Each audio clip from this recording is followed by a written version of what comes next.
सोडून तुलाज मातीला तू जाग उधाणू दे आज उरी.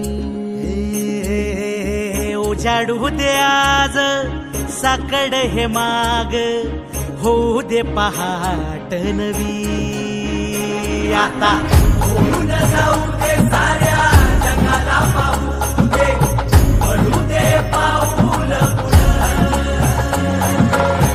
जरी काट पाया खाली लागल्याला येऊ दे पडू दे पाऊल.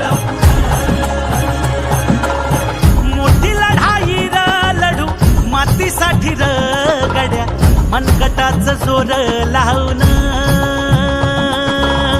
दाटला जरी अंधार एकजूट होऊ आज दिवा देऊ तेज धावलं.